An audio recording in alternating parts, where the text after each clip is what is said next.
Hey everyone, thank you for joining me. And a big thank you to Simply Safe as well for sponsoring this video. It's the third video of mine they have sponsored, and for that I am very grateful. We're starting out here in my house today because I wanted to address the last video where I showed the portion of roofing. I didn't show the end result very much, so I'm going to go back and show that. But first I wanted to address a common question, and that is, why did I pay someone to do the roofing versus just doing it myself? Because I do so much other work on my own. The simplest answer is because I didn't want to do it. And roofing does not cost that much if you get mixed up with the right people. And when I say it doesn't cost that much, yes, it's real money. But with me being self-employed, it's not like it's the weekend and I have a normal job and I'm off and I don't have any money-making capability. Anytime I'm awake, I have the ability to make money. So a lot of times it makes more sense for me to find someone else to do something versus me doing it, because I would be able to make more money than I'm saving by doing it myself.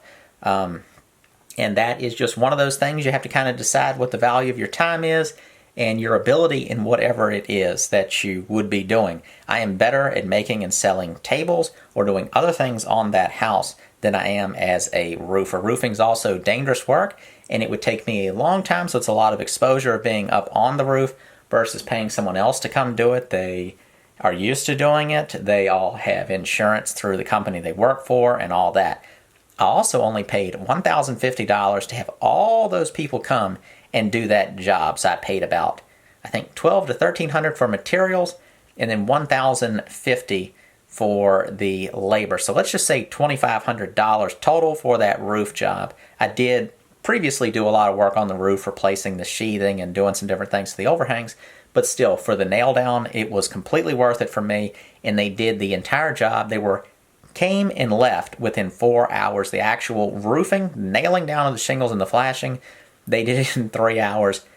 I don't know how long it would have taken me, but it took 7 guys, 3 hours that do it every single day. It would have taken me, who knows, and I'm one person, how long. So very glad to pay someone else to do that job. And I only hope that I'm strong enough to do the same when it comes to drywall. So let's go ahead and take a look at that roof and see what the actual result was. Here's the roof from the front. Hips coming off the porch, step flashing going up, piece of flashing on that little upper part between the windows, and then the main part of the roof. A view from the front. You can see the little bowed ridge beam, adding some whimsy to the house. Here's over top the side porch. So there's a single piece of flashing goes all the way against that wall, and then step flashing that runs up. And I had already put in the drip edge.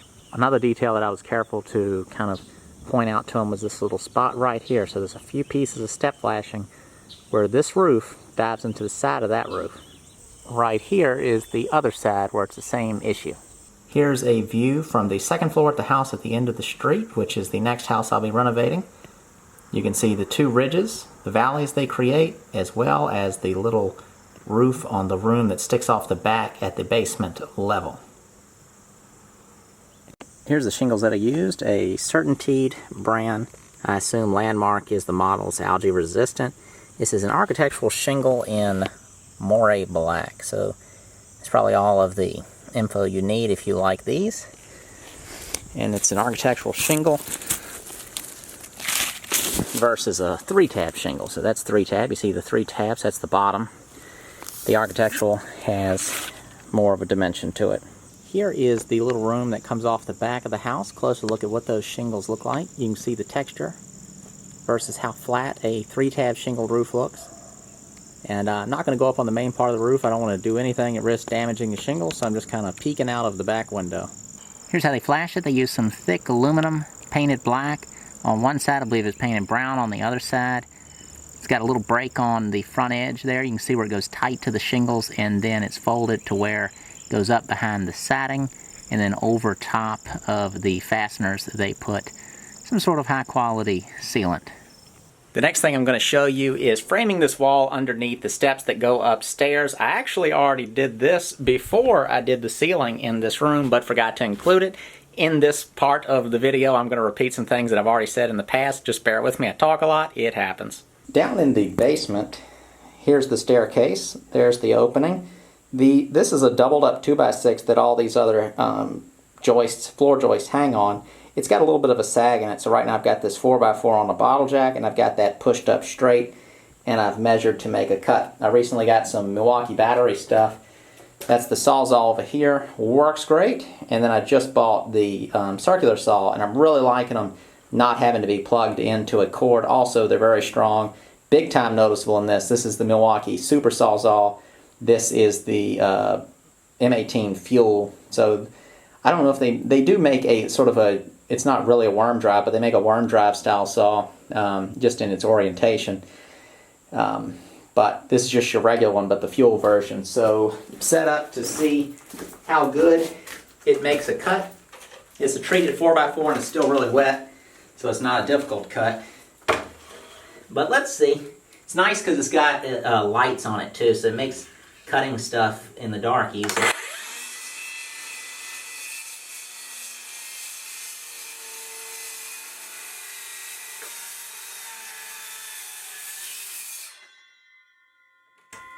I made that sound like it was harder than it was because I was trying to kind of turn in the cut, staying on my line.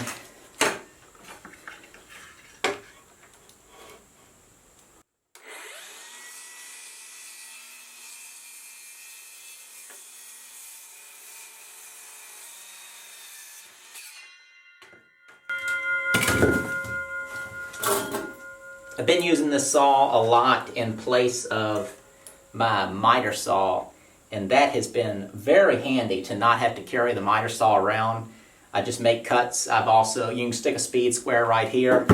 You know, square would go against this side and then out this way, and then you just adjust till you get to the marks, these little indents in the plate of the saw, and then you slide it right up against it. It cuts really square. Definitely close enough for framing purposes. But it's been very handy. Biggest advantage, not having to get an extension cord every single place you go to. And then also a lot of times I'm working in places that have no power, so I'll have to either use something battery or get my generator, which can be kind of a heavy thing, especially when you only need to do one or two small things.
Here in the living room, just inside the front door, is the staircase that goes upstairs, and then you get down in the basement underneath that staircase. I've just jacked up the support that runs alongside this wall here, and in doing so, I don't know if you can see, but it's how bulged out it is. So it picked up the whole staircase some, which is what I wanted to do. The other thing to notice is this. These steps are set in or set out, which is strange. So the stringer, here's the stringer. There may be two stringers in here, something odd. But then also this is a really narrow set of steps going down. So what I'm going to do is I'm going to frame the wall right under here. So this wall is coming out, and I'm going to frame a normal wall here. So I'll be getting support off the wall, the 4x4 and that beam going across, which will put more support right here, which right now there's basically none, because this wall is just a partition. It's not actually really doing anything. So that'll make me feel better about that, and then it'll look better right here, just be a more traditional look because one day, while this is going to start out as a rental, I'm going to end up selling this place, and I want everything to look normal. I don't want that weird kind of rental property look to things, and stuff like this has that look.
As mentioned, Simply Safe is the sponsor of this video and a repeat sponsor. And not only are they a sponsor of the videos, but they are actually protecting my personal home. This is a product that I use to protect this little jewel, my under 800 square foot house. I gutted this house completely down to the studs and turned it into what you see here. And as you can see, I am a family man, so it's important for me to not only protect the investment of my home, but my family itself. And it's not just strictly from breaking and entering and stuff like that. I've got water sensors in case something floods, for example. They're right there in the laundry room. Washing machines are one of the scariest things to me personally as a homeowner and a landlord. Hose ruptures, that thing just keeps on running. The same thing applies to dishwashers and sinks, bathrooms. So if you have this system, you can add as many of those water sensors as you can wherever it makes sense for you. For example, I'd like to add one into my bathroom, and I'm going to do so pretty soon. And that's the nice thing about the systems. You can kind of start out with it, kind of what you guess you need, and then from there you can add things as you see fit. I'd also like to add another entryway sensor on one of my windows, as well as two other doors, one to my basement and then one to my side porch that I really didn't think I needed one, but I wouldn't mind adding one now. My system, I've got a camera, and then in here, and it's not armed at the second because I want to show you, there's the base station, so that's the brains of the operation. I'll call this the command center, so let's set it on as we are home. Simply Safe on. Now, I've had a lot of questions. What's this thing sound like if you set it off? Went into the bedroom on the wife's side of the bed. She banned us from going in the bedroom. So we are going to simulate a panic. Here we go.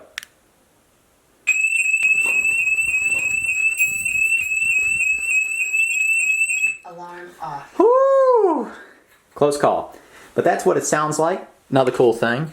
You see that little bell? It's a notification. If I hit this, it tells you what happened. So if you ever come home and you see the little bell, and it'll be a number, 1, 2, 3, you can then see what happened while you were gone. And you can see that it is alerting you that something happened with the red blinking light. Normally it's blue. So now we're going to set the system Simply Safe on. back on. And now it's armed again. So if you go out of any of these doors, it's going to set the alarm off. And again, you can turn it off if you want to. If you're going in and out and you don't want to deal with it, you can turn it off. Even when it's off, though, it does a little chirp. Let me turn it off real quick. Alarm off. And then if we open the door, here's the sensor. Heard that little chirp? As I mentioned in my last video, I have a child. And having children and doors and high porches and whatnot, it's nice to get a little alert when your door opens up. So you get that little chirp when the door opens up and you know that either the wind's blowing it open, like happened to me one time, or a child is escaping and you can go catch them. The other sensors I have going on in the house is a glass break sensor right there in case somebody smashes your glass, a motion sensor here, again the camera in the kitchen, the panic button which lives in the bedroom, and then entryway sensors, which is the little white one there, and there's one on the window there. Here's one of the cameras they offer. It has motion sensing as well as can see in the dark. It's nice because you can hook this up with the SimpliSafe app and look at this camera whether you are home or not. It's probably pretty clear that I do most things on my own, and when I have this system I get those small little chirps, or if a water sensor was to go off, I can handle that on my own. But with the system having the 24/7 professional monitoring going on, you do have some major advantages. For example, when I rewired the house, I added these hardwired smoke alarms with battery backups. Power's out, doesn't matter. Battery's still going to kick in. When one goes off, they all go off. And if you're in the house, you know there's a fire. But that's only if you're home. This isn't going to let anyone know other than someone who can hear it inside the house. With the addition of a SimpliSafe smoke alarm, you get the added advantage of this being included in that professional monitoring, so if anything happens, someone will be alerted and gets the ball rolling on putting out a fire who could take all this away from you. This sponsorship means a great deal to my YouTube channel. SimpliSafe is an excellent company, and because of their support, I am happy to tell you about their incredibly effective, reliable home security that will make sure your home is safe. Your home will be professionally monitored 24/7, and if anything at all happens, they'll make sure the police get called. They have all kinds of really thoughtful features that cover every window, room, and door, plus tons of extras like water sensors, temperature sensors, and more. The entire system is really easy and intuitive to use. Again, the only tool I used was a screwdriver to poke a hole and tighten one screw. Their pricing is fair and honest and comes out to 50 cents a day, and that's without any kind of a contract. Their system has you equipped for worst-case scenarios and will still work if you lose power, Wi-Fi, or the system is attacked. If you're concerned about setting the system up yourself, don't be. It comes with a very clear setup guide with text and pictures, and there's plenty of content online that'll guide you through the process. If you'd like to learn more about their system, visit their website at simplisafe.com/homemadehome. Thank you, SimpliSafe, for sponsoring the video. It is making a big difference, and it is much appreciated by me and my viewers. Now let's get back to the project. Here in the living room, I've got things torn up quite a bit. The wall underneath the staircase has been removed. The first step to get up on the landing is removed, and I had it jacked up to level it out. The whole staircase, if this is level, it's tilted in this way towards the house.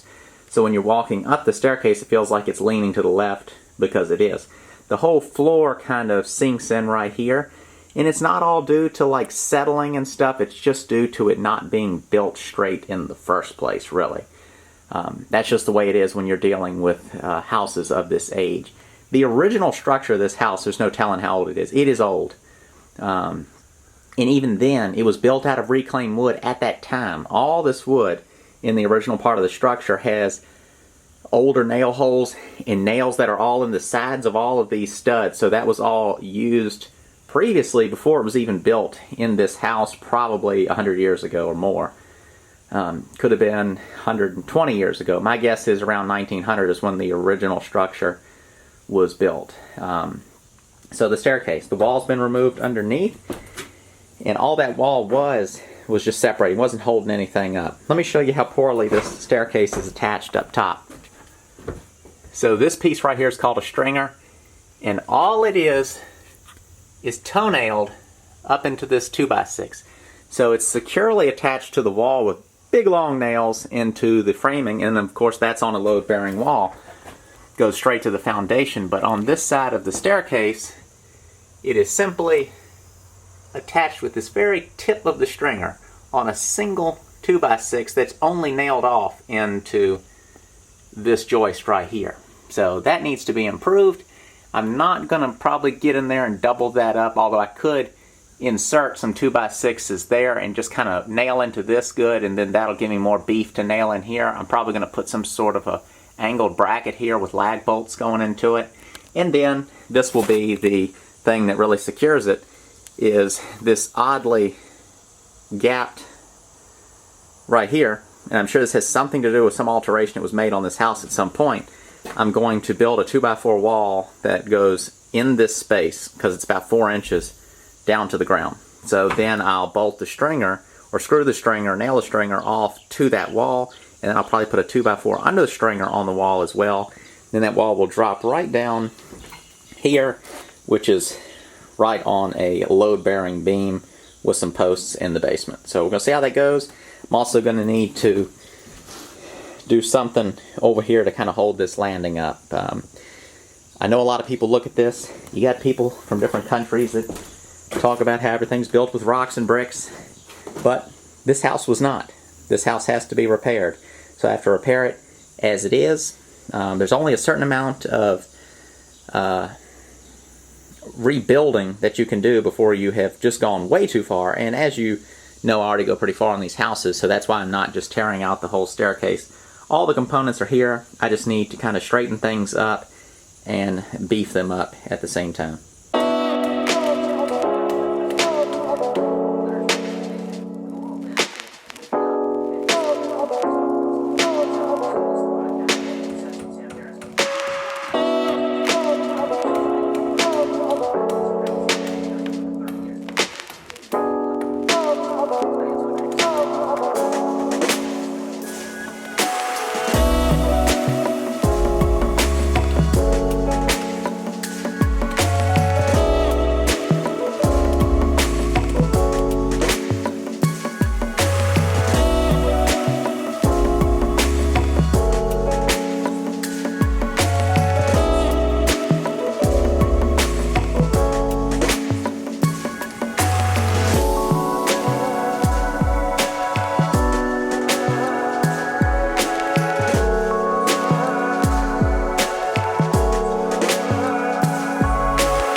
while I'm doing some wiring, I want to touch on something that I read in the comments a lot, and that is about how wiring in the U.S. is run through framing like this.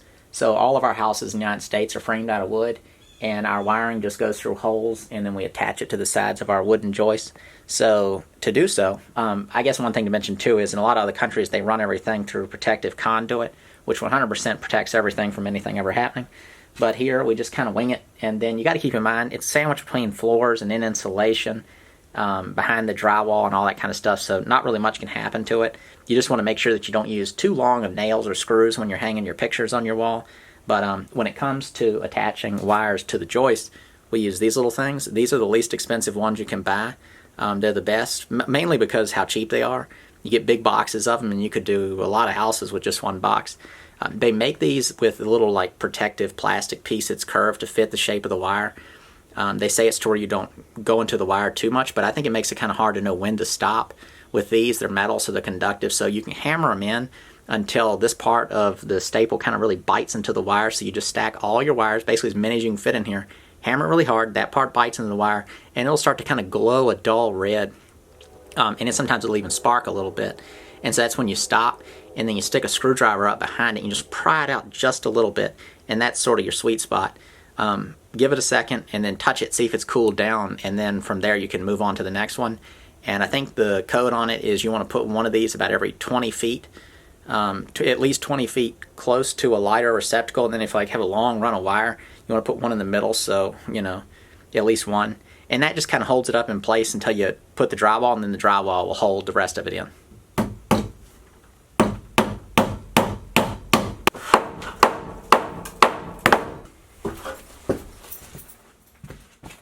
That wraps things up for today. Hope you all enjoyed it. I am going to try to maybe go up to the house and finish the farm table mini-series that I've been had in videos in the past and haven't finished it up in a while. I want to get that table finished up out of my basement. It's been acting as a secondary workbench / just in my way, so I want to get that out of there, sold, and put the money back into the house. That was sort of the goal, just to show people that you can do stuff like that and to kind of introduce people to those types of projects that I do on the other channel, the Homestead Craftsman. So I've done that before in the past. One time, it was on my own personal house. I took ceiling joists out of the kitchen and then used them to make a kitchen island, used some other wood in the house to make the legs and the base, and then ended up selling that kitchen island. I made it for a woman that ordered it from me. And that piece of furniture paid for all of the drywall materials in the house. With this particular project, it's a good example of why I paid the roofers to come, is I'll sell this table for about as much as that roofing job cost. It would take me 2 days to make that table. It would take me who knows how long to do the roof. And the table in my basement is a nice safe thing. Me on a roof for a week trying to do something I'm not familiar with is not a safe thing. So it's a much more efficient use of my time. Now, for some people, they'll just want to do it for the challenge of it and just to say they've done it. I'm over that whole mentality as far as the job goes. And I'm trying to move towards getting more people to do things for me as finances allow. I think that is probably pretty much it. Check out the links below. We're going to have the Simply Safe link. Check them out. Then the link to my ebook that is on Amazon and directly off my website as well as a PDF. It's on finding and buying cheap houses. So mainly just telling you how to locate them. And I'm working on the other book now that I'll have out soonish that I mentioned to you on wholesaling. Got the cash contract available as well. It's an example of contracts that I use to buy places like this. Very, very simple one-pagers. Got the PayPal donate link that people have been requesting that I put in the the description. I think that's pretty much it. Everything else will be down there. If I think of anything else, feel free to ask questions below in the comments, and I'll do my best to answer them. I don't get to comments as much as I used to because there's a lot more of them and I have a lot less time.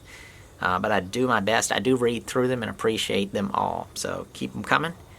And, y'all can use the opportunity to talk to each other down there. If somebody knows an answer to something they're asking me, just go ahead and answer it.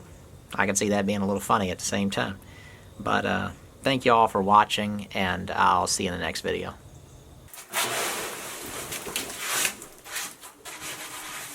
It's gonna need a sanding. This might be the second coat of finish, but I need to sand this. I'll hit it with some 220 and then put a coat of finish on there, and that should be enough the way it's feeling. Sander. A mess down here. But the customer will never know how dirty my shop is.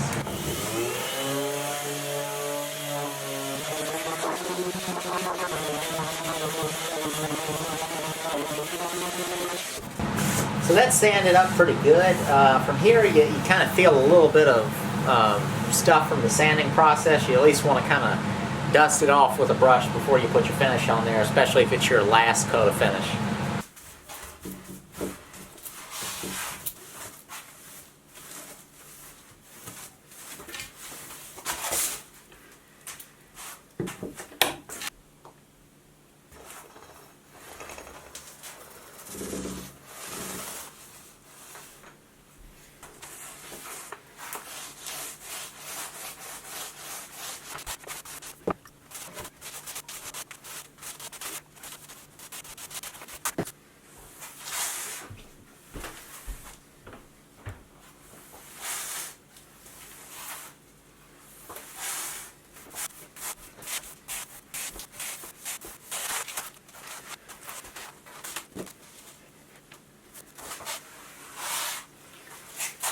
The roller is just to get the finish down quickly, and then I come back by with just the very tip of the brush, and that pops all the bubbles that the roller leaves with this finish and just smooths it out.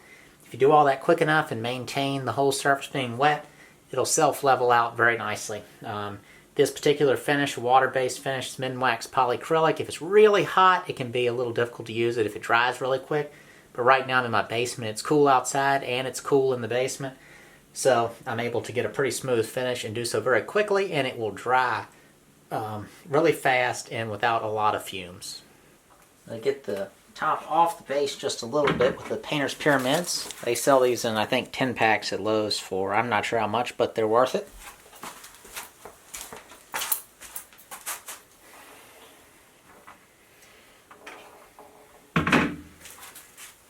That'll just get me a little extra clearance to work.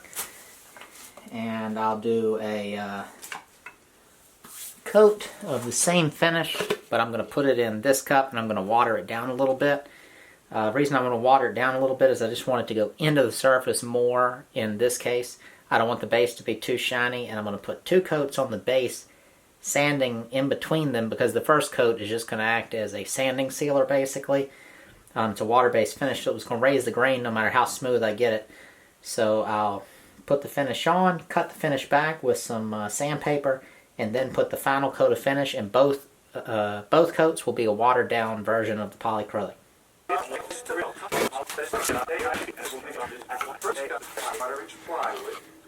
I milled up some solid material to band it. Now here's what I want to